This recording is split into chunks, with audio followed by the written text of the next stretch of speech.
Fanatical flames, fanned by propaganda, sent tens of thousands of men to the banner of the so-called Islamic State. Thousands of women went too. They are always thinking about women. They are very obsessed with women. Were these ISIS brides and families drawn by utopian dreams? In ISIS, all free, all medicine free. Or did they share the ideology of a death cult?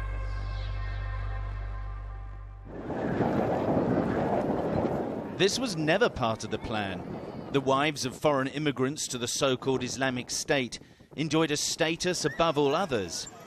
Now home is a refugee camp in a cell in enemy territory, Kurd-held Syria. Raqqa was a magnet drawing in thousands of volunteers to the capital of the new so-called caliphate. Now it's a battlefield. And many senior ISIS leaders have sent their families out of the city. Here in Inissa, 4 women suspected of close ties to ISIS are being held in a secure location. Their husbands are under arrest or still in Raqqa. Aisha, a Syrian, is married to a Moroccan. He came to Raqqa before the caliphate was declared 2 years ago, and she insists his aim was purely spiritual. Look, all the immigrants, when they came to Raqqa, it's not for the purpose of fighting or war. Many immigrants, especially from European countries, they came because they can do Islam in that place. It's not for war or for going to military camps. They just want to live in a Muslim community. But it turns out her husband came to deal in antiquities, stolen heritage used to fund ISIS. And my husband was working in ruins, Antica, and all things in French and Spain. He's buying and selling such things. And that friend told him that there's good things here in Raqqa and you can buy it from me in a good price. And unwittingly revealing her husband's financial connections and his success within the tightly controlled ISIS structures, Aisha also let slip that she knew Hussain, Sally Jones, the convert from Kent who married the head of the digital jihad, Hussain. He was killed in a drone strike in 2015. Now Aisha claims Jones wants to come home. Did you meet many British people?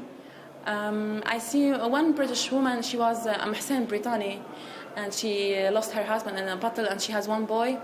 She's about 50 years, and she's very cute, and she was crying because she wants to go back to British, and Islamic State prevent her because she is now a military wife. And she told me that she wished to go to her country. Do you know? Her friend Fatima is a German immigrant of Lebanese descent. She's married to a German Turk. She again insists that he was a civilian, but he emigrated to the caliphate more than 2 years ago and was wounded in an airstrike in Mosul. This is where ISIS leaders were concentrated.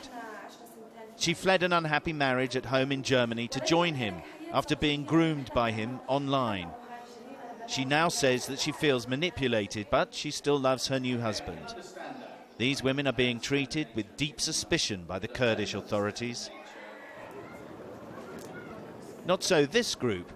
2 years ago, 9 women and 5 men, all connected by family ties, chose to leave Jakarta for a nation at war. It's because I am sick. I have to do surgery soon, and my money in Indonesia it's not so. And in ISIS, all free, all medicine free, surgery free, and we will get a monthly salary because we are muhajir. They promised to us like that. They soon get us out, me and my son, to Mosul to get all the surgery, all the therapy. Alhamdulillah, my son now can walk, but his autism, no, it's not better. And me, I get surgery, alhamdulillah. So it's why.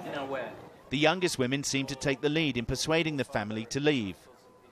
Hypnotized perhaps by the utopian dream offered by ISIS propaganda. When you see on the internet, you see the murder of Jim Foley, the head cutting of the Western journalists, the people accused of homosexuality thrown off buildings. This is a terrible behaviour, yet you still came here.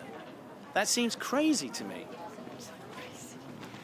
You know, first she have told to you that we have read all about ISIS propaganda from the internet, from Facebook, Tumblr, and etc.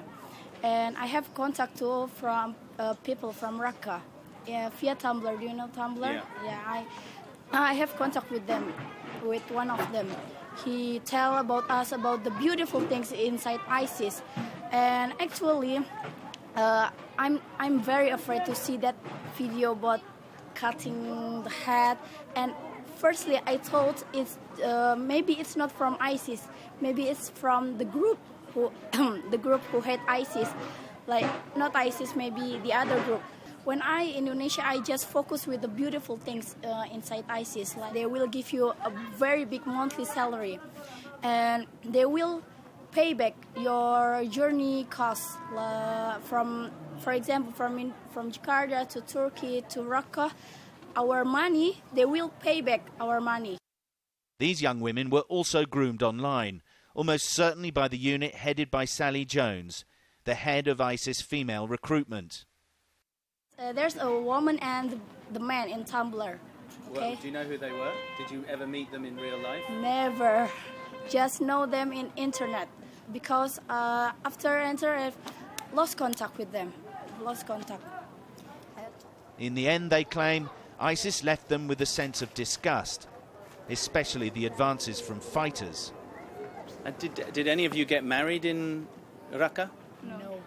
They are very obsessed with women. Like, for example, when I and my father were walking in the market, suddenly there was a man come to my father.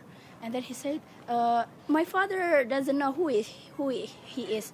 And then, hello, Assalamualaikum, how are you? And like that, do you know a girl, a widow, or a single? And my father said, what? Who you are? I don't know who. And you come to me suddenly, just see. And that time, it's a silly things, you know. It's very crazy. It makes us disgusting. Their thing are woman married, and then after married for the first, for the second, and the third, and the fourth. Oh my goodness. I've just concluded my interviews with the women who are married to people who emigrated to join the so-called Islamic State. And just as we finished the interview, American intelligence agents have turned up to subject them to cross-examination as well. I think one of the things I can take away from these interviews, particularly with the woman from Germany, is how manipulative the Islamic State can be. She was clearly groomed online, as were the girls from Indonesia, with a dream of joining a state that was a land of milk and honey, a very long way away from the murderous death cult, really, that we understand the Islamic State to be. This doesn't mean that these women who were seduced with the dream of a perfect caliphate are in any way guilty of anything other than total naivety. Some may face prosecution here or at home, but in the meantime they wait in limbo, their fate still linked to those who caused the catastrophe of the caliphate in the first place, to men. Sam Kiley, Sky News, Ainissa.